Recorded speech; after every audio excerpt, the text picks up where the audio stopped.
A third movie of Salem's Lot has been released, and I think it's time to talk about it.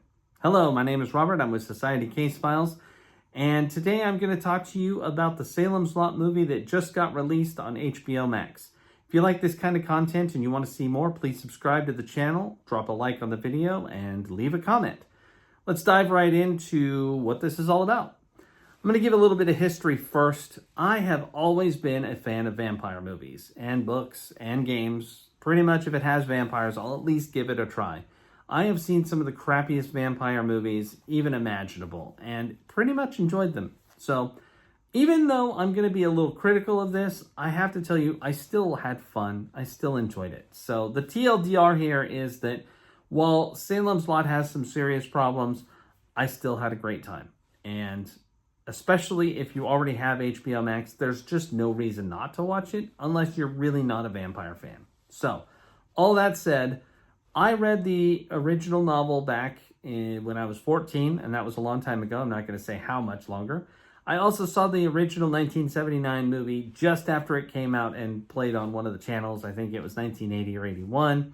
And I was way too young at the time. The Nosferatu-looking monster gave me horrible nightmares, and it was just awesome. It set me on a lifelong path of being a vampire fanatic.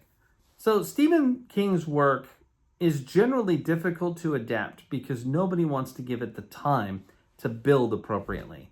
And whether that is it or Needful Things or whatever, part of the allure of a Stephen King story is in the character of the location. So wherever it takes place is a character in the series. And that might be the Overlook Hotel, it could be Derry, it could be Castle Rock, or it could be Salem's Lot.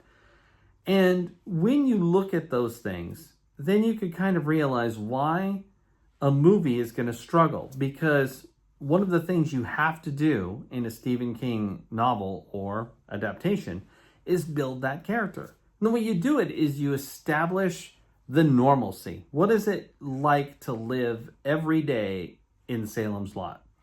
Who are the people? What do they do? Are they weird? Are they normal? Do they just struggle to survive? Are they poor? Are they rich? How do they react? You get those things in many of his adaptations, the good ones, I should say. The original Salem's Lot, I always felt was a little quick. And to be honest, it was originally designed to be a sort of pilot for a TV show, but that didn't work out. However, knowing that, it explains why they gave it a 3-hour runtime. And that does build. There are some character development aspects in that are very important to the story, and they did bring them to light. Then we have the 2004 version that came out from TNT, and they did break it up into 2-hour-and-a-half long parts. They made a lot of sweeping changes to the story all around, but they still hit all the beats, and they did it right because they've got the character arcs that are necessary to make it have impact when things happen to them. They introduce all the right people. They show the town in its state of decay and explain it very, very well. And I have to say that has always been my favorite version of the story. I even like it a little bit more than the book in some ways, although that's another topic altogether, books versus movies. However, all that said, I will stand by the 2004 version. Does it have some flaws? Yes. Could it have done many things better? Sure. Was it an absolute blast to watch and I still watch it at least once a year? Absolutely true. In fact, I watched it last week before this came out, just to sort of, remember what it was, and probably to prejudice myself. I admit this freely that doing so felt like a bad idea and that I should come at the new movie much fresher than I did. That said, the problems with this movie have nothing to do with freshness. The big issue with the new Salem's Lot is that it is too short. Stephen King talked about how they finally did a movie that was allowed to have a slow burn. It was like old Hollywood. They didn't have the same concerns for racing through the story. Now, what he saw had to be the uncut version that the director did. I did read that there was a 3-hour version of this movie. The original screenplay is 180 pages, and they actually have it all filmed. So I'm hoping that we get a director's cut, and at the end of this, you'll understand why. but instead they cut a whole hour from the movie. So it's only an hour and 53 minutes, right around there. And that's funny because The Return of the King lost about an hour for the theatrical version and gained it back in the extended edition. And both of these suffer from the same thing. The theatrical version of Return of the King felt like a very long trailer to me. It was so truncated, it was so cut up, and there was just so much that I wanted to see and needed for that story to feel complete. And that's how this story is. The Salem's Lot movie starts with a whole bunch of like newspaper clippings and a map and stuff happening in that way. And it's a ton of exposition that while the credits roll, you're sort of expected to browse through this stuff. And those credits felt more like the beginning to Penny Dreadful or the Dracula show on Netflix rather than a feature film.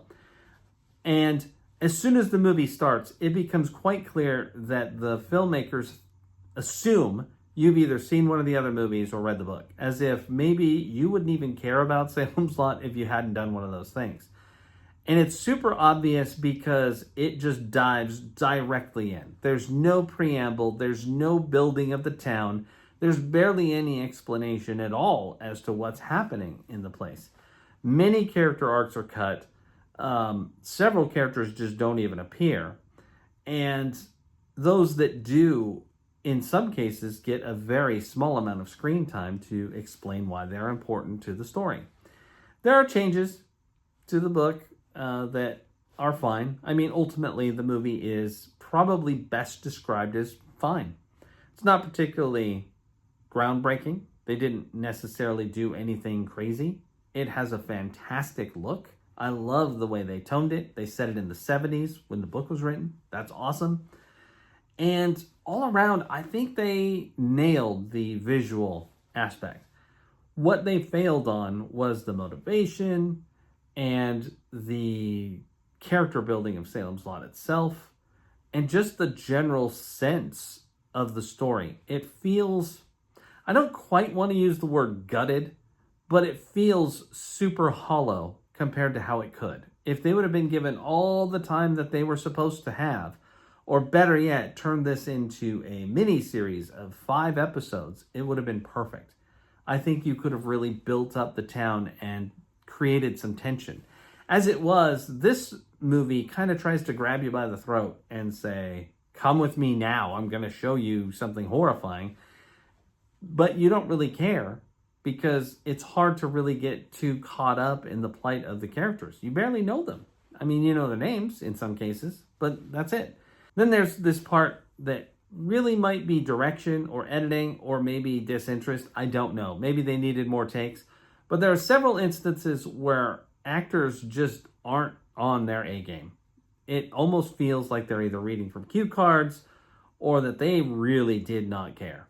And that kind of sucks because in earlier scenes they did and in later scenes they do, but maybe that was right before lunch. I have no idea. I can only speculate. But whatever it is, there are moments that I was pulled out of the movie completely because somebody just delivered a line in such a way that sounded like they were confused as to what they were saying. More like they were questioning the line rather than delivering it. And that kind of sucked because all of the people in it were really good most of the time. But those few times, whoa, it was bad. I would definitely say that Salem's Lot 2024 is probably worth watching if you have HBO Max. Just do it. There's no reason not to. It's there. It's absolutely not the worst vampire movie, but it wouldn't fall in my top 50. Would I watch it again? I'd be more inclined to watch it again if they added a director's cut. I don't really need to see what they delivered here. I mean, you barely understand why the main character has even come back to Salem's Lot.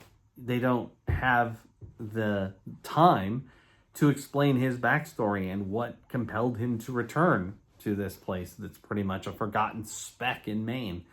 There's a lot of Stephen King stuff here that is presented and then forgotten quickly. Like, the movie just knows, I don't have the time to provide that to you, so good luck with what I am giving you, because that's all you're getting. So, and that's kind of how I feel all around. The movie was shelved for a reason. Somebody didn't believe in it, And then 2 years later, they're like, fine, have it out, but it ain't going to be 3 hours long. Makes absolutely no sense since it went straight to HBO Max. We know that people have tolerance for long run times. I mean, a lot of movies are over 2.5 hours long these days, especially considering how much they cost. So why not have put out the 3-hour version? It doesn't make any sense. Especially knowing full well that you're going to present something that fans of the work are going to be confused by, and they're the folks that you're probably banking on watching it immediately anyway. And people who aren't fans are going to be like, wow, that seemed a little abrupt. I just don't get the decision making there.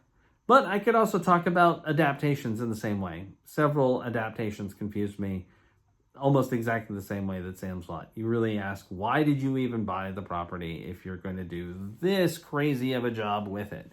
Salem's Lot is not that extreme as I'm talking about. It does capture a lot of the feeling and the nostalgia and the mood.